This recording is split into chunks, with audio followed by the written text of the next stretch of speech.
debating whether I should steal, Chamberlain's butterfly clips in my hair, and what hoodie should I wear today, and that's it. Go. We did it. Okay, it says it's on there, but now I gotta try to find it. Okay, anyway, what did you want to tell the people today, Zach? Well, I was just saying my there's value. Rudely cut you off, and you said I didn't want to say I told you so. Well, no, it's just there's value in getting like a new. What the theme that I've been really spending a lot of time with, is it working? Is there's value in, I think, establishing a new baseline, and being aware of what's present and the feeling that is there when you are ultra sensitive to your mind, body, and soul, and how it reacts to certain things. And I can relate to you in a way where, for me, doing things more sparingly, it allows me to then evaluate the value add versus the subtractor add in certain situations. Well, I think, and this is true, especially if you've never, in your adult life, if you have not gone to many social engagements without alcohol, it can be really intimidating to try it. It can actually be really scary. I know it was for me. It was huge for me, because although I am a person, social, will open up and all of that, but it is not my inclination. I don't mind being a watcher. And so for me, not drinking was really scary. Really scary. Which is interesting to hear you say that, because as your husband that's been with you for a long time, I never saw you as I know you. But you also, drinks, but I never saw you during the dark days, though, you also would No, but even beforehand, you always drank slower. First off, you might drink, but you weren't one to you drank you even when you were drinking, you still drank a lot more conservatively. You weren't running off doing shots with everybody and that you saw. Oh, but so anyway, I knew you drink wine and stuff. All I'm saying is that the thought of it can be really scary, and we'll use that word future trip again. If you start to think too far in advance, but I have this event coming up, but there's a birthday party, but there's this social gathering, and this and this and that, and blah blah blah blah blah. It's so what you're saying is that you are going there to do that. That is the higher priority over feeling well, over learning something new about yourself, over well, actually, I can share. And so it's ooh, because I can tell you that I thought the only way that I could have fun being a more introverted person, and people also thinking, because I have social skills and I can socialize and I do enjoy people, I like to connect with people. Okay, I don't like meeting people. I like connecting with people. There's a big difference, and people would get really, really confused about that. I mean, oh, Cyril, go hard. Let's do shots. Now listen, I thought that was the only way that I could have fun in a social setting. And now, I mean, I've been completely sober for a year and a half, and dry, I guess you could say, for 3.5 years. And so, what's dry mean? No alcohol. Oh. And so, I can say with 100% certainty that I am more fun now, and I have more fun. Yes. Because this is the thing, is if we were to go do something, even if it was fun or as a family, the next day would be completely ruined. And the next day, okay, thank you for saying. Secondly, I am so much more present, but I've had more conversations with my friends. I've had more conversations with my family. I've more present and I've had more fun with my kids because during those times, especially with kids, like they're around. So by not drinking, I can actually like experience life. I feel like I have to like lean extra far for the floor because I'm always like a I foot know it's behind so you. weird. Just sit back and relax and I have a don't like conversation. it back here because I don't have my glasses on and I can't put my glasses on. That's why. And then I feel really blind. Okay. Well, I'm glad you said that because I'm like, well, you are more fun in terms of breadth and length because obviously you're fun when you're like loose and you're intoxicated in any way.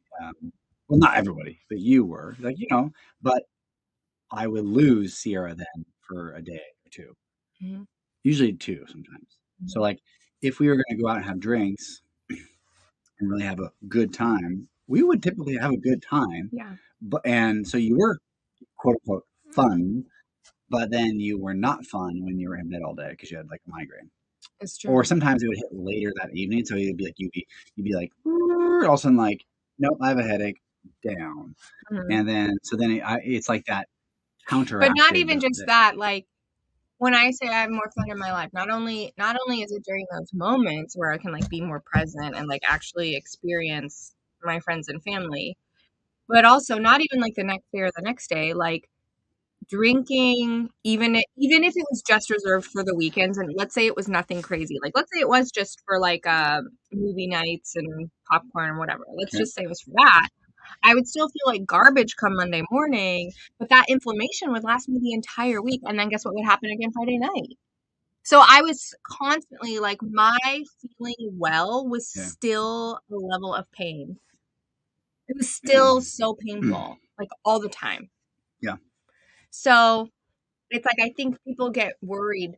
If I stop drinking, I'm going to miss out on being fun or having more fun. And it's like, no, I actually promise you that the more, it happened again.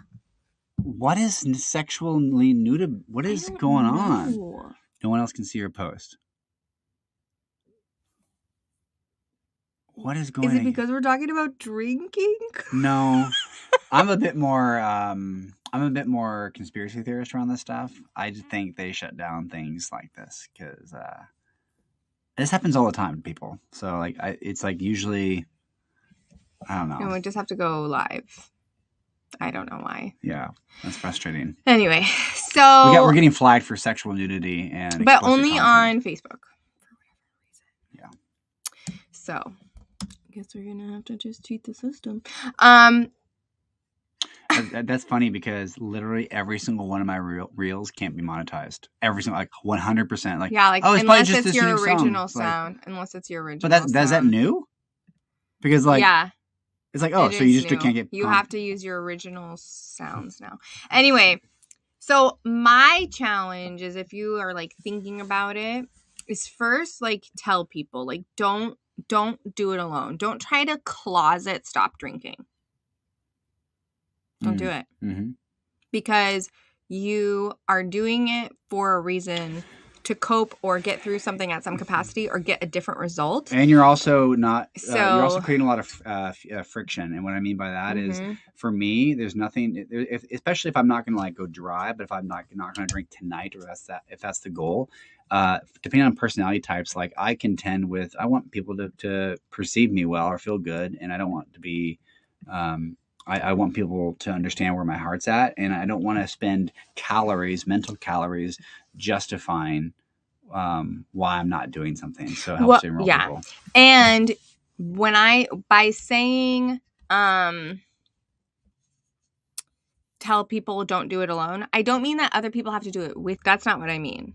What I mean is enroll people in the support of you and your goals. Yeah. It's like very easy for friends to support you and cheer you on for a 30 days sober January or dry January, whatever people do.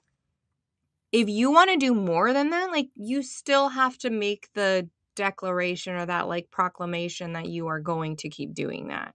Mine went from a proclamation of like, I'm not going to drink for 30 days. And then it turned into 60, and then it turned into 90, and then it turned into I'm not going to drink until our spring break cruise. And then that got canceled because of, this virus that went around. And so then that got canceled. And then it was like Flagged. and then it was going to go into, oh, it's going to be for our friend's 40th birthday or whatever. But even then it was like, well, now it's just been like so long and I actually feel great. Why would I? And like during that time, all of these experiences, it's value add, right? Yeah, all of these experiences were like coming up during that time that really taught me something. I learned stress management. I learned better coping skills. I learned better social skills, or like where my anxieties were in social environments. Like those were like loud and clear. I had the experience of actually multiple times being high on life. Like I know what it's like to feel high. I know what it's like to actually feel high and not be high, but have the experience that you are high on living and like experiencing every single thing, input, moment, human around me. It is the ultimate hack, and it's amazing, and it's possible, but it is not possible unless you are like completely clean of everything in your body. Yeah, it's definitely. I wonder if there's if there is like a fat burn that's happening also in the background of that experience as well. What do you mean? Like, because like when you're in fat burn and your body is like running and maximizing fuel, it does create like a sense of endorphins and like this euphoria feeling that you have of like you feel like. Do you mean abundance. Like when you're at a party and you look around, you're like, wow, I'm just like, when you're just fully that moment. I think there's something accessible to you that is not accessible to you unless you allow it.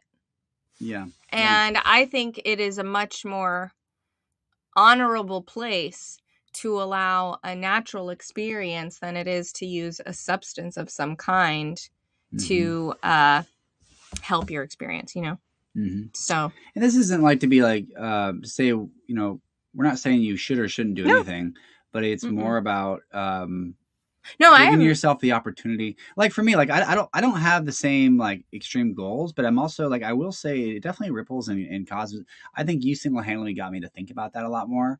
And I think, are you taking like a step forward? And I can tell you personally that I've had times where even when I'm being, let's say, quote unquote, modest on and like responsible in a way that's very acceptable. Yeah. It's not, there's nothing wrong with it, but I'm like, it's like, I've had times where I'm like, the pleasure is starting to fade of like, well, that I could have gone, when you eat something and it's like a crappy piece of sugar, the bad sugar, where it's like that wasn't bad, but I also didn't need it. Yes. Like, and I'm having more experiences like that, more frequently. Right. Like you'd much prefer to sit. I mean, we live in the Pacific Northwest. We have some of the greatest wine and beer in the world, I think. And I think when you really take the time to enjoy that versus the influence of it, but like the actual flavor and like the actual, it's a different experience when you go in that way. And I feel like that's I'm very like I feel like I'm still on that path, but it's really, really, it's really rewarding, and it's like it's worthwhile to spend time. I think I'm spending more time being susceptible to something, like the awareness of it all, versus like I think it's like sometimes like I have more years of depending on it than I do not, even though the way I'm living is not that anymore. It's kind of like, it's like when you have it's like 90% of my life has been this, and then 10%. So, but maybe that 10% has been a year of your life. Yeah. Still, so you've done it consistently for a year. Yeah, but still, I'm 38. If the last 17 years have not been that 1 year in terms of like a slice of a pie, it's still more of my memory is not living the way I am now. That makes sense. So Yeah. it takes more. It's still very very present and That it's new. Mm-hmm. And so that newness creates a sense of awareness that's actually beyond just a physical state of feeling. Mm-hmm. And I think there's a lot of value in kind of like, because what you think about is what you'll get. And I think if you spend a lot of time, it's I don't know. You probably let me ask you this, because I don't want to go to overtime. And so what I'm trying to say is, how do you balance of like that like silly pat on the shoulder, like, oh look at me, I'm so proud of myself, versus like if you think about, did you feel that way, or did that, because I obviously don't feel that way now because you've spent almost 3 years from the drinking standpoint, but the first 90 days, were you like proud? Like, what emotions came up for you? Were you proud? Were you honestly fulfilled? Were you impressed? I think so the first 30 days was really easy, and I think it was because we had like a bender for my birthday or something. Like it was like right after my birthday, and I think I felt like garbage. No, but it was like shortly after like an event of some kind. Okay. I do remember that. This was a long time ago, so it was like after something. I don't know what. So it was definitely after something. So the first 30 days seemed easy, but like the second 30 days was harder because it included Halloween. And then the next 30 days was even harder because we had an all-inclusive trip to Mexico. All-inclusive food, all-inclusive alcohol. Was this Xcaret? No. Oh. No, that was like year 2 or 3. Okay. Yeah. I think Xcaret was year 3. Anyway, so we were in Cabo and we were at an all-inclusive resort, and I remember you saying, like, you're going to drink on this trip, right? And I was like, no, I'm not. I'm actually not going to. And you were like, what? And I was like, no, I'm not. And I ended up eating about 6 desserts every single meal instead. So clearly and it's a social event. A social event that I'm used to being able to have drinks at for a week. So I didn't feel like, oh yeah, I'm doing it. Like this was actually really hard, and like noticing things and feeling like I could pat myself on the back until I did that. And I was like, whoa, because I learned so much. I was like, wow, I got like a lot of dessert in front of me right now. Like clearly I'm coping and shoving my face with food so I don't have to talk to people. And second, learning and feeling that like social anxiety, I can't even, like, it's an amazing group of people. It's like, when I think about it now, I'm like, that is so dumb to have so much social anxiety around the most amazing group of people in the world. It's amazing. Like, and wow. So for me, it's also a very like lone soldier journey because I carry myself very well. So anyway, So I didn't feel like I could pat myself on the back until I had that experience and was like, I think I can keep going. I don't think I'm going to start drinking until New Year's. I don't think I'm going to start drinking until the cruise, right? Like then it was after that really, really, really hard thing, I knew with 100% certainty that I could do more hard things and more hard events. Because if you can go to an all-inclusive and not drink, I was like, I can do this. Yeah. And then I started looking at other things like, well, what showed up for me in the last Cabo trip, because that's probably the least I've drank in Cabo than my entire time there ever. Yeah. And what's funny though is it wasn't the modesty that was it was what I noticed. You know what I noticed the most? There is a quality aspect to it as well, because when you're drinking less, you want to enjoy more of it. Oh yeah. And I found myself doing less like mixed drinks because it's all inclusive, so they don't give you like, unless you pay like, unless you like specifically ask for like the bottle of wine. No, yeah, the bottle of wine. But I'm saying, but like Xcaret, like the liquor was higher quality in general, and not everywhere. Their bottom shelf was good. Yeah, and it was okay. But like the bottom shelf at this place is like it's bottom shelf, so it's like you can taste crappy vodka and crappy tequila and crappy, and I noticed that, and I'm like, And so if I'm like going to do it modestly, I want to enjoy the drink. So I found myself just primarily having like a good wine. Yeah. Or very rarely, or like a fruity mixed drink, Well, and I mean, the thought of... I do remember that's part of that helped me drink less. Yeah. And in the thought of what... I don't like to think of what we missed out on by drinking, but there are things that I know that I missed out on by cutting out alcohol sooner. One of those things, like, okay, take meeting Melissa and Misty. So we met this awesome two friends in Mexico, and we talked with them. And had I been intoxicated, it wouldn't have been a meaningful conversation. It wouldn't have been anything special. It just would have been like another drunk conversation. Mm-hmm. And now we like still connect with them. Yep. Misty's like crushing it in her health on her health program right now. Like all of these like amazing things because we were actually able to really connect. That was amazing. We were really able to connect. It wasn't just like this drunken like, whoa, meet you in the pool. It was like, oh my gosh, I love her so much. And she lives like 40 minutes away. Like what? And we just like connected in Mexico. And that would have happened. Like, would that have happened? Would I have made friends with somebody at a hotel that whole thing 4 was years ago? serendipitous. No. Yeah, really no, was. I would not have. No way. Before we leave, I do want to acknowledge you for something. Okay, what? I'm so happy that you have never, even when you were drinking, you've never been a woo girl. I don't know. I want to be able to like agree with you, but I can't. Really? I think I've wooed many times in my life.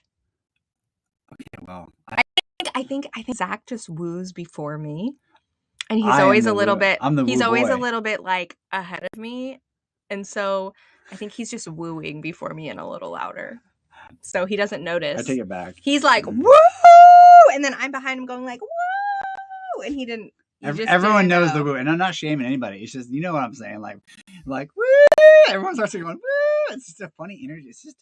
It's like kind of goofy if you actually step back and think. This would be a funny challenge. This would be a funny challenge. To just like be in a public place, like go to Disneyland, and for no reason at all, just be like woo, yeah, woo, and see if people start like match your energy. Be like, what? Yeah, woo, what's going on?